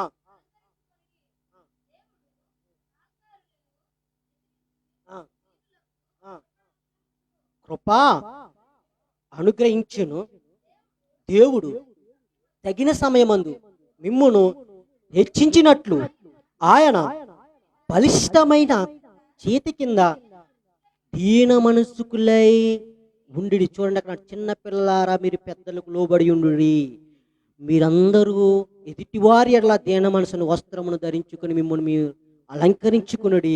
దేవుడు అహంకారులను ఎదిరించి దీనులకు కృప చూపించేను. చూడండి, ఏం చేస్తారంటే ఇక్కడ, ఏం చేస్తున్నాడంటే ఇక్కడ దీనులకు ఏం చేస్తాడంటే ఇక్కడ కృపను చూపిస్తున్నాడంట. ఇక్కడ ఏం చూపిస్తున్నాడండి? కృపను చూపిస్తున్నాడంట. పెద్దలారా అంటున్నాడు, పెద్దలకు లోబడాలంటున్నాడు. పెద్దలకు లోబడటమే కాకుండా ఏ తత్వం కలిగి ఉండాలయ్యా అంటే దేవుడు మాట్లాడుతున్న మాట ఏంటంటే, ఇదిగో దీన మనసు అనే వస్త్రాన్ని మీరు ధరించుకొనుడి. దీన మనసు అనే వస్త్రాన్ని మీరు ఏం చేయాలంట? ధరించుకోవాలి, లోబడాలి, ధరించుకోవాలి వినయమును. ఇక చూసినట్లయితే ఇవన్నీ దేనికి గుర్తు అంటే వినయముకు గుర్తుగా కనబడుతుంది. ఇక్కడ మనం గూర్చి ఇక్కడ మాట్లాడుతున్న సందర్భాలు మనం చూసినట్లయితే ప్రియ దేవుని బిడ్డలారా, మనం అనుకుంటాం వారి ఎదుటి మనం ఇంటికి తగ్గాలి అనుకుంటాం. కానీ నువ్వు తగ్గేది వారి ఎదుటి కాదు, కానీ దేవుని ఎదుటి కూడా నువ్వేం చేస్తున్నావు? తగ్గించుకుంటావు. ఈ ఎదుటి నేను ఎందుకు తగ్గాలనుకున్నావు, నువ్వు ఇక్కడ తగ్గించుకుంటావు. కానీ దేవుని దృష్టిలో నువ్వు ఏమంటావు? హెచ్చైన దగ్గరలో ఉంటావు. నీవు ఎక్కడ ఉంటావండి? ఉన్నతమైన స్థితిలో ఉంటావు. నువ్వు లోబడుతున్నావు ఎక్కడ? ఇక్కడ పెద్దలకు నువ్వు లోబడుతున్నావు అంటే దేవుని దృష్టిలో ఎలా ఉన్నట్టు? నీవు ఉన్నతమైన రీతిలో నీవు ఉన్నట్టు అనే విషయాన్ని మర్చిపోతున్నావు. మనం అందుకనే చెప్తున్నాడు, ఏమని చెప్తున్నాడు? దీన మనసును వస్త్రమును ధరించుకొని మిమ్మును అలంకరించుకున్నది. దేవుడు అహంకారులను ఎదిరించి దీనులకు కృప అనుగ్రహించును. దీనులకు, దరిద్రులకు. ఈరోజు ఆయన ఎందుకు వచ్చాడు ఈ లోకానికి అంటే, ఇదిగో ఏ ఆదరణ లేక అల్లాడిపోతున్నప్పుడు, పెంటల మీద మనం ఉన్నప్పుడు, కట్టుకోవడానికి వస్త్రం లేకుండా, తినడానికి ఆహారం లేకుండా భయంకరమైన పరిస్థితుల్లో మన జీవన విధానం ఉండేది. ఈరోజు ప్రధానులతో సహాయం దేవుడు కూర్చోబెట్టాడు. అవునా కాదండి? దీనులను లేపడానికి వచ్చాడైనా, దరిద్రులను లేవటానికి వచ్చాడైనా, పాపపు చేత అపరాధత చచ్చిపోయిన మనల్ని, పాపపు ఊపులో కూరుకుపోయిన మనల్ని లేవనెత్తడానికి వచ్చాడైనా. చూడండి ప్రియ దేవుడు, అలాంటి దేవుడు మన అహంకారులు అయితే మనల్ని ఏం చేస్తారంటే వాళ్ళకు ఆయన కృపను చూపిస్తారంట. అహంకారులందరూ ఎదిరించేసి దీనులకు కృపను అనుగ్రహించగల సామర్థ్యం. ఎప్పుడైతే సాత్వికం కలిగి ఉంటావు, ఎప్పుడైతే దీన మనసు కలిగి ఉంటావు, ఎప్పుడైతే దీనత్వం కలిగి ఉంటావు, గర్వం అనేది లేకుండా దేవుని ఎదుట వినయ మనసు కలిగి దేవుడి కృపలో చేరేవాడిగా నీవు ఉండాలంటే గనక ఏం చేయాలో తెలుసా? దీన మనసు అనే వస్త్రమును ధరించుకోవాలి. మనం ఈ వస్త్రాలు ధరించి ఉండాం, కానీ మన ఆలోచన మటుకు గంటకి మారిపోతాయి, నిమిషానికి మారిపోతాయి. కొంచెంపు ప్రేమ ఉంటుంది, ప్రేమ ఉండదు. కొంచెంపు జాలి ఉంటుంది, కొంచెంప్పటికి జాలి ఉండదు. అయ్యి అలా కాదంటే ఎలా ఉండాలంటే మన వస్త్రములు ఎలాగైతే నిత్యము తగిలించుకుంటామో, ధరించుకుంటామో, అటు రీతిగంట దీన మనసును మనము కలిగి ఉండాలి. ఆ స్వభావమును, ఆ తత్వాన్ని మనము కలిగి ఉండాలి. అంతేకాకుండా అంటున్నాడు కదా, ఇంకేమని చెప్తున్నాడు అంటే, దేవుడు తగిన సమయమున మిమ్మును హెచ్చించినట్లు ఆయన బలిష్టమైన చేతుల కింద దీన మనసుకులై ఉండాలి. గర్వించకూడదంట మనం. దీన మనసుకులు అనగా తగ్గించుకునే తత్వంలో ఉండాలి. క్రైస్తవుని జీవితంలో మన అపజయాలు ఏమంతా వస్తూ ఉంటాయి, కానీ ఆ అపజయాలన్నిటిలన్నీ కూడా మనం ఏం చేయాలంటే విజయాన్ని చేకూర్చుకోవడానికి మనం ప్రయత్నించాలి. భౌతికమైన రీతిలో అనేకమైన అపజయాలు మనం ఎదుర్కొంటాం. ఆ అపజయాలన్నీ కూడా మనం ఎదిరించాలంటే ఏం చేయాలి? ఆధ్యాత్మికమైన స్థితి మనం కలిగి ఉండాలి, ఆధ్యాత్మికమైన బలాన్ని మనం పొంది ఉండాలి, ఆధ్యాత్మికమైన జ్ఞానాన్ని మనం కలిగి ఉండాలి. ఈ ఆధ్యాత్మిక బలమును, జ్ఞానాన్ని మనం కలిగి ఉండాలంటే మనం ఏం చేయాలి తెలుసా? దేవునికి దగ్గరగా మనం ఉండాలి. దేవునికి దగ్గరగా ఉండమంటే ఏంటంటే వాక్యాన్ని చాలా జాగ్రత్తగా మనం ఏం చేయాలి? అవలంబించాలి. వాక్యానికి మనం లోపడాలి. వాక్యం ఏదైతే చెప్పుతుందో దాని రీతిగా మన జీవన విధానాన్ని జరిగించువారిగా మనము ఉండాలి. జరిగించువారిగా మనము ఉండాలి. లాగుంటూ మనం ఏం చేయాలి అంటే, మొదటి కొరింథీ రాసిన పత్రిక 13వ అధ్యాయము 4వ వచనం చూడండి. మొదటి కొరింథీ రాసిన పత్రిక 13వ అధ్యాయము 4వ వచనంలో, ప్రేమ దీర్ఘకాలము సహించును, దయ చూపించును, ఆ దయ చూపించును, ప్రేమ మచ్చరపడదు, ప్రేమ డమ్మముగా ప్రవర్తింపదు, అది ఉప్పొంగదు. చూడండి ప్రియ దేవుని బిడ్డలారా, ఈరోజు దేవుడు చెప్తున్నాడు, క్రీస్తు సుగుణాలు కలిగి ఉంటే, క్రీస్తు ప్రేమ కలిగి ఉంటే ఏం లేదంట, ఆ ప్రేమ శాశ్వతమైనది, నిర్మలమైనది, అనగా చక్కగా నిదానంగా ఉంటుందంట. ప్రేమ ఏమవుతుందంటండి? నిదానంగా ఉంటుందంట. అది ఏమాత్రం కూడా మచ్చర పడదంట. అదేం చెప్తుంది? దయ చూపిస్తుందంట. అదేమాత్రం కూడా డమ్మముగా ప్రవర్తింపదంట. డంబమైన ప్రవర్తన ప్రేమ ఎలాంటిదో తెలుసండి? నువ్వు ఎదురుగుండని చెప్పు ఓ పొగిడేస్తారు, నువ్వంటే ఏదో ఇష్టం ఉన్నట్టు ఓ ముద్దులు పెట్టేసుకుంటారు. ఇంకా చూసినట్టు నువ్వు తప్పు చేసినా సరే, నువ్వు ఒప్పే చేస్తావని ఏం చేస్తాడు తెలుసా? నిన్ను ప్రోత్సహించి ఎక్కలేని ప్రేమ అంతా చూపించేస్తాడు. ఈ ప్రేమ ఎలాంటిది తెలుసా? డమ్మమైన ప్రేమ.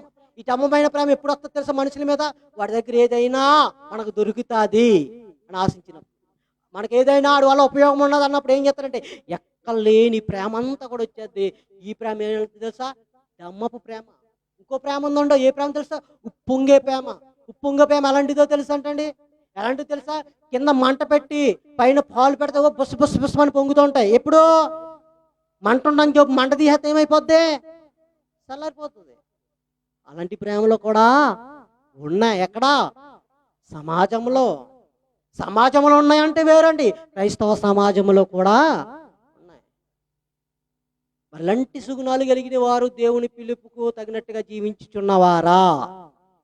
కాదు అని చెప్తుంది బైబిల్. కాదు, ఉప్పొంగిపోతుంది కాదు. ఉప్పొంగేది ఆ మాత్రం కూడా ఉండదండి. నిమ్మలమ్మగా ఉండాలి ప్రేమ. తప్పును తప్పుగా ఖండించాలి, ఒప్పును ఒప్పు, మంచి మంచిగా చెప్పాలి, చెడులు చెడుగా గద్దించాలి. మనవాడే కదా అని తప్పును ఒప్పుగా చేసి, మనవాడు కాదు కదా అని ఒప్పును తప్పుగా మార్చేసి చేసామనుకోండి, అలాంటి ప్రేమ నిజమైన ప్రేమ కాదు. ఆ ప్రేమ స్వార్థమైన ప్రేమ. అలాంటి ప్రేమ స్వార్థమైన ప్రేమ. ఇంకా చూసినట్లయితే ఇక్కడ ఏమంటున్నాడు తెలుసా? ఈ ప్రేమ శాశ్వతమైన ప్రేమ కాకుండా పోగొట్టుకున్న కారణం ఏంటో తెలుసా? నీ ప్రేమలో మచ్చరం ఉంటుంది.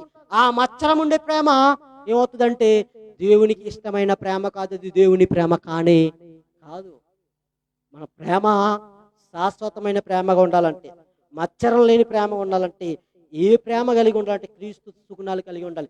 క్రీస్తు చూడండి, తప్పు చేసిన వారు తప్పు చేసినట్టే ఖండించాడు దేవుడు. అవునా కదండి? తప్పును తప్పుగా ఖండించాడు. ఆ తప్పు తెలుసుకున్న వారు క్షమించమన్న తర్వాత ఆ క్షమాపణ దేవుడు వాళ్ళని ఏం చేశాడంటే ఆయన ప్రేమతో క్షమించాడు. తప్పును తప్పుగా ఖండించి, నువ్వు తప్పు చేసావని ఖండించాడు. మన తప్పు ఏంటి అంటే ఒప్పుకో, ఒప్పుకుంటే క్షమించగల సమర్థుని నేను. నీ పాపములన్నీ కూడా నా ఈ వెనక పెట్టాను, క్షమించేస్తానని చెప్పాడు. ఆలోచన చెప్పే దేవుని బిడ్డలారా, మన పాపములు క్షమించాలన్నా, మన అపరాధములు క్షమించాలన్నా, నిజమైన ప్రేమ చూపించాలన్నా ఆయన ఒక్కడే. మరి ఆయన పేరు పెట్టబడుచున్న జనులము మనము మనము తగ్గించిన ఆయన ఇచ్చించే వారిగా మనం ఉంటున్నామా? పిలుపుకి తగ్గ జీవితాన్ని జీవిస్తున్నాను చెప్పుకుంటున్న మనము ఆ తత్వం మనలో ఉంటుందా? ఆ స్వభావం మనలో ఉంటుందా? ఆలోచన చేయండి ప్రియ దేవుని బిడ్డలారా. పిలుపుకి తగ్గ జీవితాన్ని మనం జీవిస్తున్నామా లేదన్నది ఒకసారి.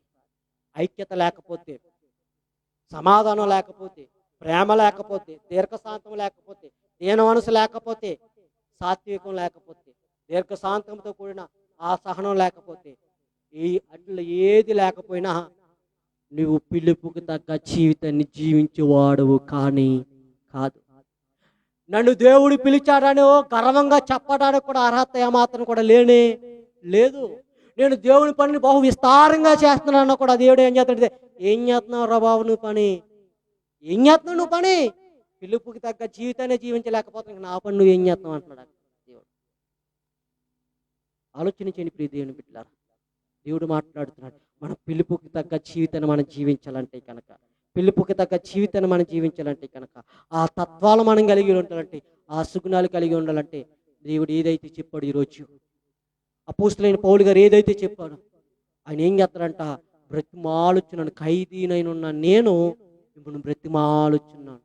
ఎంత వేదన కలిగి ఉంటే ఆ భయంకరమైన పరిస్థితిలోంచి ఆయన పత్రిక రాస్తుంటాడండి. సమాజం ఎలా చెడిపోతే, ఆ సమాజం చెడిపోతున్న వల్ల, ఆ ఆత్మలు అలా నశించిపోవడం వల్ల, ఆ ఆత్మలు అలాగా ఏమైపోతున్నాయంటే జారిపోవటం వల్ల విశ్వాసంలోను ఆత్మీయ జీవితంలో సన్నగిల్లిపోవడం చూసి అపోస్తులైన పౌలు గారికి వేదన కలిగి చెరసాలలో ఉండి కూడా ఆయన ఆ నిబంధంలో ఉండి కూడా ఏం చేయడు తెలుసా, క్రైస్తవ సమాజాన్ని మేలుకొలుపుడు కొరకు రాస్తాడు. ఈరోజు నీవు నేను కూడా అట్టి తత్వం కలిగి ఉంటున్నామా?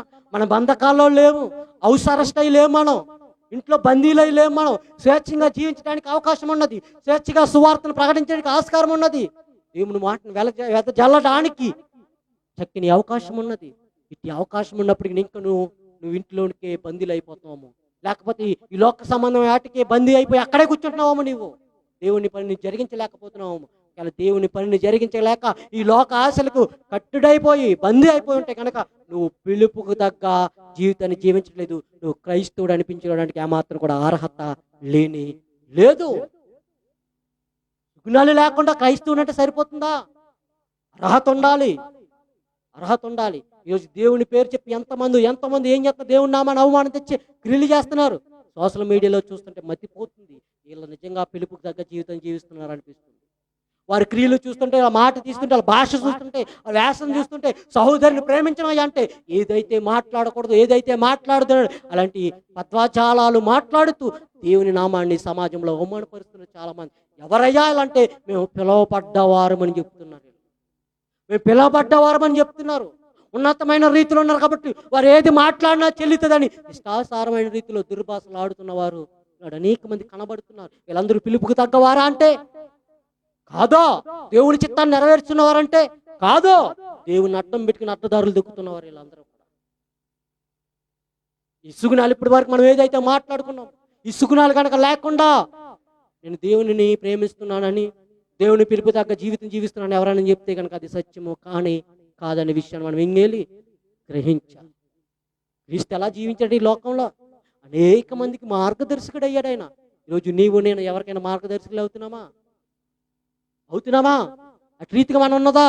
అటు రీతిగా మన స్వభావం ఉన్నదా? లేదు. అటు రీతిగా ఉండాలని చెప్తున్నాడు ఈరోజు. జాగ్రత్త ప్రియ దేవుని బిడ్డ, ఈ మాటలు విన్నా అందరూ కూడా జాగ్రత్తగా, ఈ మాటలు మీకు అర్థమయ్యాయని నేను నమ్ముచున్నాను. కాబట్టి అర్థమైన వారందరూ కూడా అర్థమైన రీతిలోనే దీని వెనకాల ఉన్న పిలుపు వెనకాల ఉన్న ఆ జీవితం ఎలాంటిదో, ఏ సుగుణాలు కలిగి ఉండాలో ఆ సుగుణాలు కలిగి మన ఆత్మీయ యాత్రను జరిగిద్దాం. ప్రార్థన చేసుకుందాం, తలలో వంచండి. ప్రార్థన చేసుకుందాం, తలలో వంచండి. పరిశుద్ధుడైన దేవా, ఘనమైన శ్రేష్టమైన నామానికి వందనాలు. మధ్యాహ్న కాల సమయంలో నీ విలువైన మాటల చేత మాతో అందరితో మాట్లాడిన విధానం బట్టి నీకు వందనాలు తెలియజేస్తున్నామయ్యా. అవును ప్రభువా, ఇదిగో ప్రభు, మేమైతే కనుక నీ పిలుపుకు తగ్గట్టు జీవిస్తున్నాం అనుకుంటున్నాం. మేము క్రైస్తులు అని చెప్పుకుంటున్నాం, కానీ క్రీస్తు సుగుణాలు అనగా నీ సుగుణాలు కలిగి జీవించలేకపోతున్నారయ్యా. చాలామంది కూడా ఎలాగున్నారయ్యా అంటే ప్రభు, ఎక్కడేసిన గొంగులు అక్కడ ఉండొచ్చు, పేరుకే క్రైస్తవులకు ఉంటున్నారు, కానీ క్రీస్తు స్వరూపం అనేది వారిలో కనబడట్లా. ఇదిగో ప్రభా, ఈరోజు అందు నిమిత్తే నువ్వు మాట్లాడి ఉన్నావు ప్రభా. విన్న ప్రతి ఒక్క హృదయంలో నీ వాక్యాన్ని ఫలింపచేయండి. విన్నవారికి నీ మాటలు అర్థమయ్యే రీతిలో అర్థమయ్యాయని మేమైతే నమ్ముచున్నాం ప్రభా. విన్నవారు విన్నట్టుగా వదిలేసేవారుగా కాకుండా దాన్ని అనుసరించి నడుచుకుని ఆత్మీయ జీవితాలు చక్కదిట్టుకోవడానికి సహాయమునిచ్చి బలపరిచండి. విన్నవారిని ఇంటికి వదిలేయకోకుండా ఇదిగో ప్రభా, అనేక మందికి ఒక మాదిరికరమైన జీవితాన్ని పరిచయం చేయించండి. సహాయముని చేస్తావా. ఇంతవరకు క్రమంగా మర్యాదగా జరిగించుకునే విధానం బట్టి నీకు వందనాలయ్యా. ఇంకా జరగబోయే కార్యక్రమం అంతటి కూడా మహిమార్థంగా జరిగించుకుంటావు. మా ప్రభువును ప్రియ రక్షకుడైన యేసుక్రీస్తు వారి నామంలో ప్రార్థించి వేడుకొని చున్నాము తండ్రి, ఆమేన్. మీ అందరికీ వందనాలండి.